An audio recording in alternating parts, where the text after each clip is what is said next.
From Unity Church of Christianity in Houston, Texas, this is The Awakened Life with Reverend Howard Caesar. Unity is a non-denominational Christian church providing a positive, practical, and progressive approach to Christianity. Let's join the service in progress with the Reverend Howard Caesar. Today's topic or lesson I have titled New Thought, Ancient Wisdom.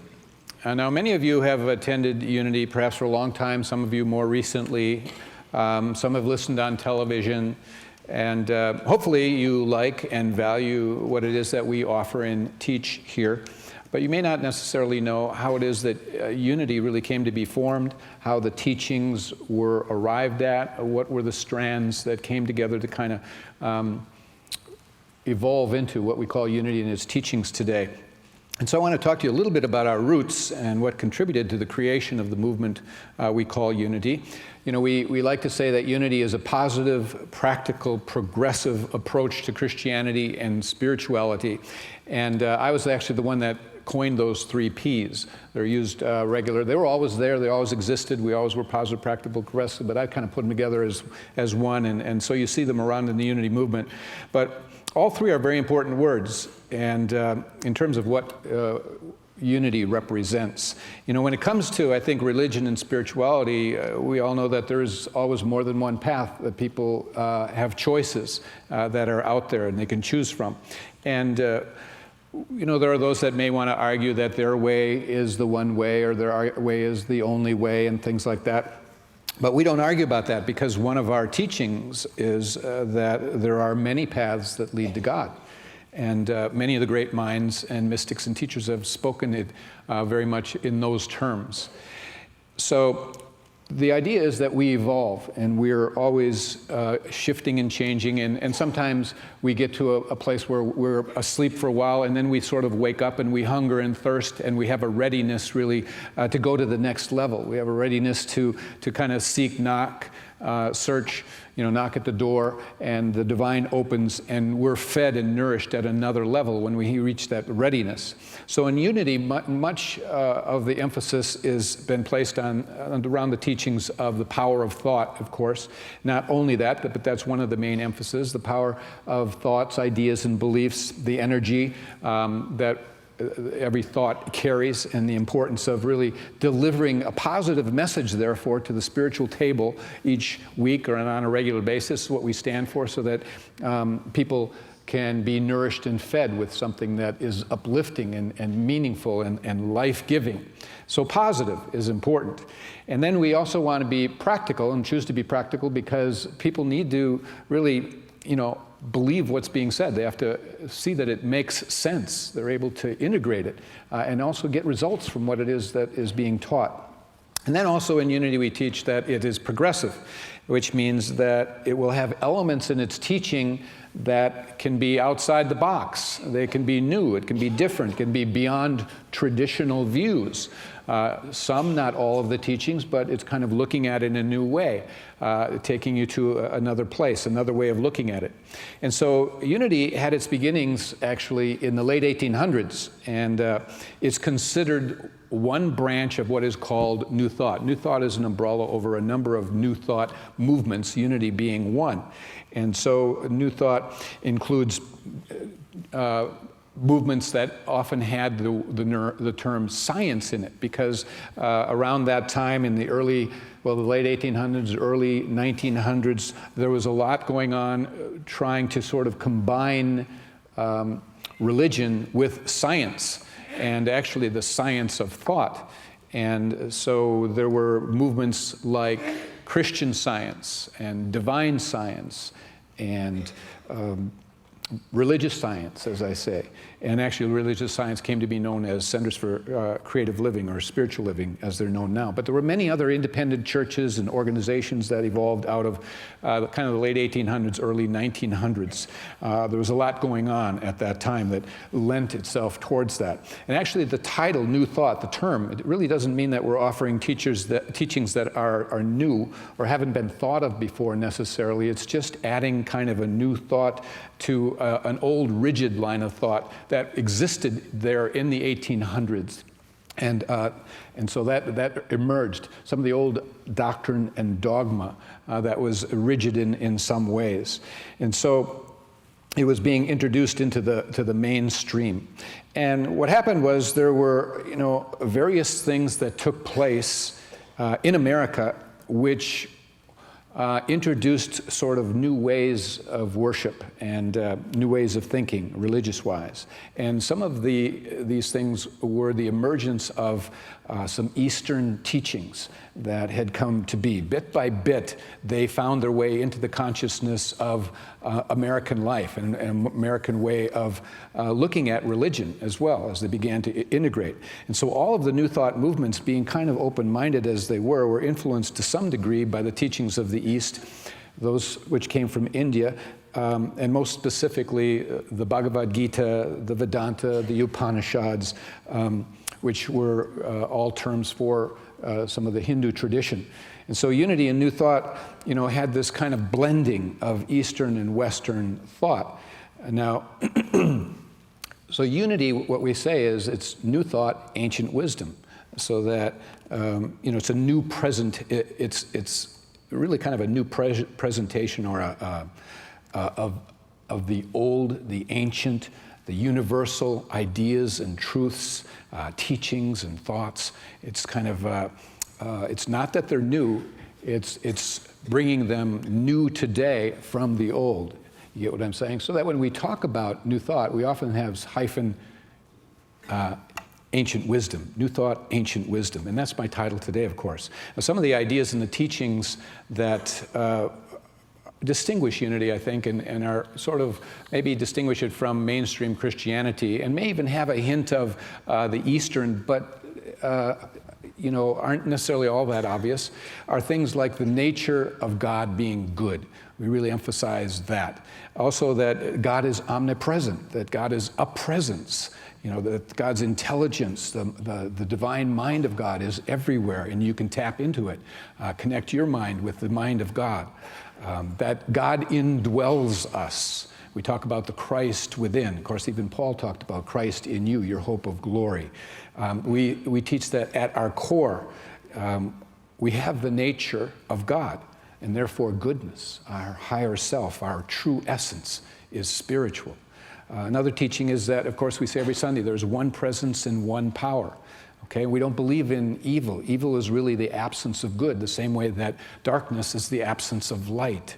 And so it's really the ignorance and separation of humanity from truth in various degrees that has evil show up. And that, again, is an Eastern thought. And there's the emphasis on oneness, which the word unity means, really, and emphasizes. And that the sense of separation is really the cause of all suffering. That oneness is the answer, oneness with the truth that sets you free. We certainly teach as all many paths and all paths that God is love, but the emphasis is on it being a direct experience, a direct first-hand experience of the divine, and helping people to have that through prayer and meditation. We teach that there's one truth, one God, but many paths. Again, fairly unique. That thought is creative, as I said, and that consciousness creates our reality, that we are eternal beings, that we're more than form, and that basically the body houses the eternal aspect of us, which is the spirit, and that we've lived many lives. So a lot of that carries kind of a dimension of an Eastern thought, and has a compatibility with what unity teaches. Now, unity has always been about the teachings of Jesus Christ, but from a more progressive approach, sometimes a non-literal, metaphysical kind of view, going more into the mystical. And so the literal aspects to the scriptures are there, but we get additionally into the non-literal. And it's interesting that the history shows and scholars have found and tell us that the first century after Jesus' death, that first 100 years, that there were basically 5 theological schools of Christianity. And they did not agree with one another. They had differing views. In fact, the scholars tell us that 3 of the 5 were actually liberal. in interpretation of Jesus' teachings. They were metaphysical, they were allegorical, they were non-literal. Okay? And so what Unity and New Thought has sought to do is really not allow the non-literal to get squashed down, to keep it alive. That's what metaphysics is about, the non-literal really, and beyond the physical, and moving into the realm of the formless.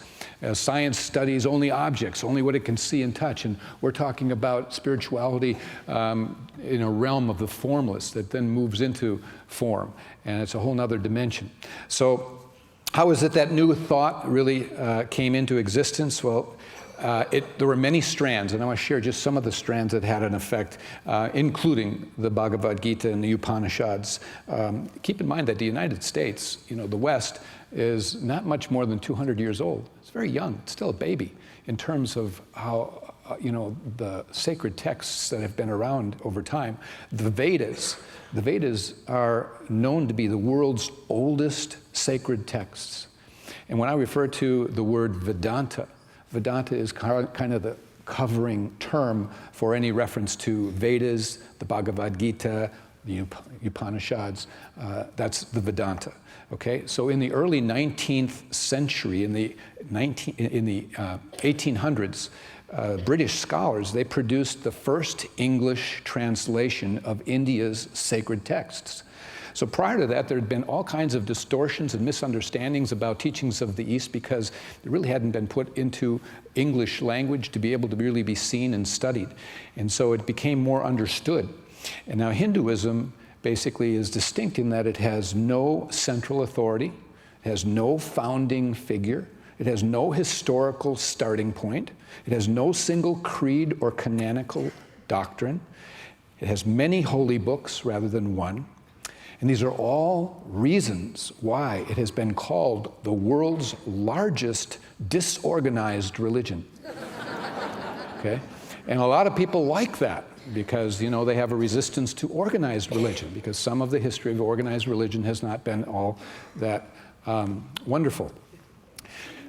So New Thought, it goes back to, as I say, there's a number of threads and strands that are involved. Anton Mesmer, of the term mesmerized, becoming mesmerized. Anton Mesmer, he really was wanting to, this comes out of wanting to understand the workings of the mind during this era of time. And Anton Mesmer was involved a bit with and studied by Phineas Parker Quimby. And Phineas Parker Quimby went on from there in his study of the mind. And he was a big strand, really, that moved into New Thought or had an effect, an impact on the formation of New Thought. Because he was, there are the Quimby manuscripts that are very fascinating. And what he was able to learn about the mind and actually demonstrate himself and talk about is amazing. But he was into healing in particular, and he was the one that used, for the first time, the term science as it related to religion. And so he felt that, he wanted to study Jesus and see what was the science of Jesus, what allowed him to do what he did. And so he believed that there were spiritual laws and principles, and understanding that was important. So he said, if I recall, that Jesus was the man and Christ was his science. You see, that the word Christ actually was another word for the science that he lived from, which was a state of consciousness as well, of course. But even when he was studying and doing these things, Quimby, we didn't even have the word yet subconscious. We didn't have psychology and all of that going on. So we're talking about really, and it isn't that long ago. So things have really moved along. Now, these first English translations of the sacred texts of the East fell into the hands of a person named Ralph Waldo Emerson. And then also Henry Thoreau and Walt Whitman, and there were others. But Emerson is said to be the first really to openly and publicly speak about these Eastern religious precepts. And Emerson himself was a seeker, and he was a seeker after universal principles. He wasn't narrow-minded. He kept broadening and opening always. He wanted to discard the beliefs of the day that did not hold up to scrutiny. And so he had that kind of analytical mind. Now, Emerson and Thoreau both had mystical experiences that they could not really understand until they found these sacred texts of India, and that helped them each individually understand some of the mystical experience that they had had, and put it into words. Actually, there's a journal entry from 1837 in which Ralph Waldo Emerson wrote this. He said, "I behold with awe and delight many illustrations of the one universal mind." See how they talked about it as a mind that was everywhere present? He said, "I see my being embedded in it. A certain wandering light comes in, and I see that it is not one and I another, but this is the life of my life. In certain moments, I have known that I existed directly from God." Emerson saw evolution, really, evolution of the expression of spirit, the evolution of consciousness being important. He said, quote, "In man, the perpetual progress is from the individual to the universal, from that which is human to that which is divine." There was a movement, see? And he was always about the idea that instead of a fallen, sinful humanity, separate and apart from God, he was upheld in this ecstatic kind of vision that he had about a divine essence that you tap into that is inherent in every person. So these ideas were beginning to emerge. And Emerson, as you know, is a graduate of Harvard University and Harvard Divinity School. And there was that famous address from him to his classmates, the Harvard Divinity School address. And I'll just share one line to give you kind of a taste for the flavor of what he was saying. He said, this is to his classmates, "Let me admonish you, first of all, to go alone, to refuse the good models, even those sacred in the imaginations of men, and dare to love God without mediator or veil. Cast behind you all conformity and acquaint men firsthand with deity," with God. So that's what he's telling his classmates, to acquaint them firsthand with an experience of God. And that's what he believed that you could have. Back then, you had to go through a mediator. You had to go through the authorities of whatever was placed before you. It wasn't even thought of. And so in place of salvation, he proposed what he called a new metaphysical consciousness, in which the great obstacle to fulfillment is not an inherent depravity, which was believed back then, but that your central obstacle to fulfillment was simply an ignorance of your divine nature, okay? And so that's why, again, all of that was a strand, and we teach so strongly that you are divine, identify with the divinity within you, these kinds of things. And so keep in mind that in itself was a core precept of Vedanta, okay? Ancient texts. And now Ralph Waldo Emerson was banned from speaking at his alma mater again and labeled a rebel. We resist ideas for a while because, interestingly enough, 28 years later, he was invited back as a celebrated public figure, and they gave him an honorary degree, a doctorate. And so there you have it, where they start out rejecting what you have to say, they come back and embrace you. Because new things are typically rejected. We don't like them, they're criticized, whatever. And then all of a sudden, bit by bit, they find their way into the consciousness because they have truth and they have value. It's an interesting dynamic. And so when Thoreau, who came to know Ralph Waldo Emerson, when Thoreau went to the Walden's Pond, he took with him just a few texts. One of those texts was the Bhagavad Gita. And he was studying that. So get that India had inspired Emerson. Emerson had inspired Thoreau. Thoreau, it is said to have inspired Gandhi. And Gandhi helped and inspired Martin Luther King Jr. in the principles of nonviolence. And so you see how things move along through and touch people who touch masses in various ways and get some of these ideas and a shift taking place in the world of consciousness. And so Emerson and a group of transcendental thinking or transcendent thinking individuals came together and they formed what had come later were called the Transcendentalists, and that was definitely a strand that played into New Thought. And so if we go back to Phineas Parker Quimby just a minute, he was doing his work through the 1800s, and there came a person to him that needed a healing. And that person was Mary Baker Eddy. And she was healed through the methods that Phineas Parker Quimby had uncovered. And she began to then study under his methods, and she began to teach them herself. There was a bit of controversy between the Quimby house and the Mary Baker Eddy house, because Mary Baker Eddy somehow didn't believe that, she was convinced that what she taught was her own. And yet, after Quimby's death, they found among his letters one from Mary Baker Eddy acknowledging the contribution that he had made to her.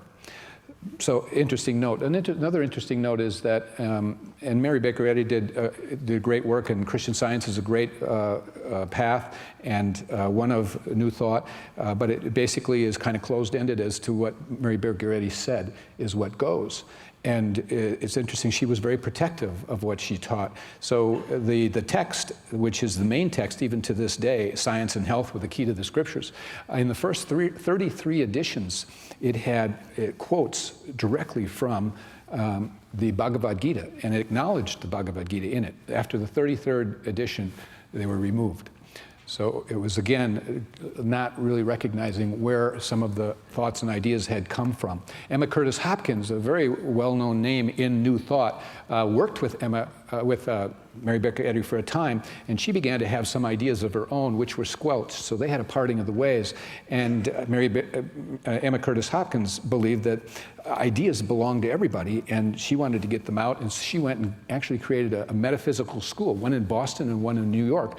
And she became known as the teacher of teachers, because so many people that came there went and became founders of New Thought movements, New Thought organizations, New Thought churches out there. So that Charles and Myrtle Fillmore, co-founders of Unity, they studied at that metaphysical school with Emma Curtis Hopkins. Ernest Holmes, the founder of religious science, studied there, and that became now more recently the Centers for Spiritual Living. The people who founded Divine Science, all of these movements went there, and many others. And so it is known that Emma Curtis Hopkins, who had those schools, she would openly quote from the Bhagavad Gita in her articles and teachings and things like that. So all of these people were, one way or another, directly or indirectly, having a degree of a blending of the teachings of Jesus and universal teachings and an impact from sacred texts of the East being built into the consciousness of what it is that they began to teach in New Thought. And so we said Unity had its beginnings in 1889, and there was about 3 or 4 years later a big significant event, and that was when they had the Parliament of World Religions in 1893. And one of the speakers there was Swami Vivekananda. And he spoke to this body of world religions there and just brought them to their feet. He just brought a whole new level of consciousness, a shift there, a deepening, in which people felt a whole new level of oneness, that they were one. They may be different in religions and so forth, but he really introduced this idea that we're all one. And that talk is still, historical and available, and his teachings as well. But there were a few other gurus that came around that time. Krishnamurti, he settled in California.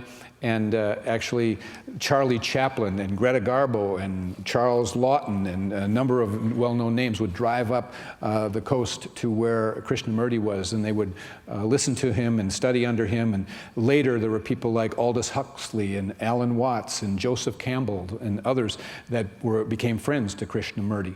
And then even Ken Wilber, more recent, and Deepak Chopra, they acknowledged their debt to Krishnamurti and an impact that he had had. And you have Paramahansa Yogananda appearing on the scene with the book Autobiography of a Yogi.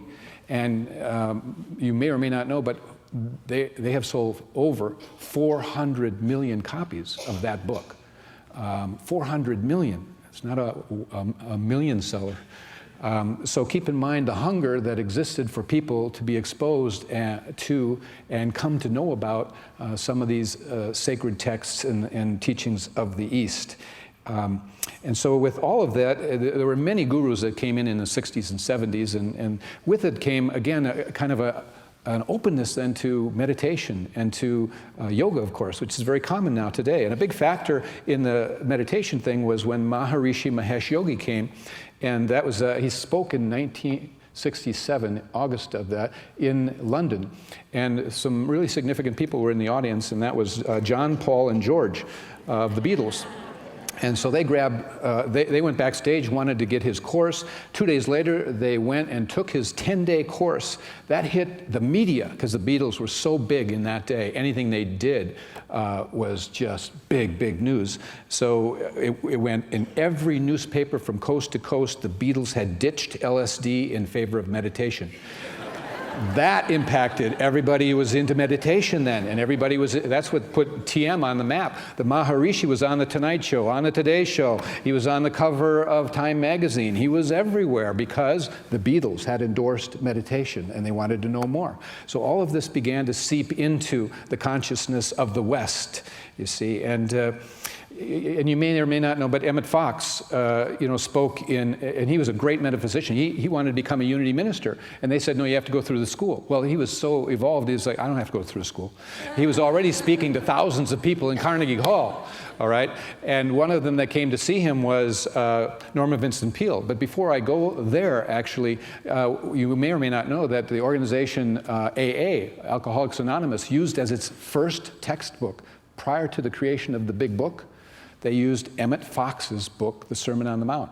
Emmett Fox is clearly a metaphysician of New Thought. You see his books in all New Thought bookstores, okay? Norman Vincent Peale went to Carnegie Hall to hear Emmett Fox. He was impacted. Norman Vincent Peale read Charles and Myrtle Fillmore's, the writings of Charles Fillmore. He was impacted. He said it had a profound impact on the direction he took with his ministry. He wrote a bestseller called The Power of Positive Thinking that came out in, I think, the 60s. He said, I got that title out of an article from Charles Fillmore. Robert Schuller acknowledged at a church growth seminar that the impact that Unity had made, he owed them a debt of gratitude, that what he did and what he taught really was in essence in such alignment with the readings he had made of New Thought and Unity. So there are many, many things out there that bring us all together, and I just wanted to give you a taste of why we are, why we teach what we teach, the importance of being open as we are, because as they say in the East, the spiritual path is a journey, it's not a destination, that you have to keep moving and be open to deeper levels of spiritual awakening and experiencing of God and of truth and of life and love. And so we in New Thought and in Unity are New Thought, ancient wisdom. We combine and integrate and have woven together in that which is powerful, hopefully helpful, mystical, universal, inclusive, loving, points to the God that dwells within us all, and to having a direct experience with God. All is one and one is all. God bless you all.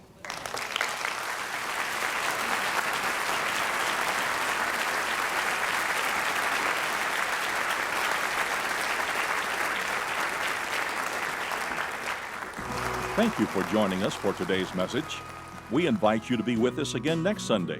At Unity, we believe that God's presence of love and goodness is everywhere, and that life is meant to be good. You can find out more about Unity and our teachings at unityhouston.org.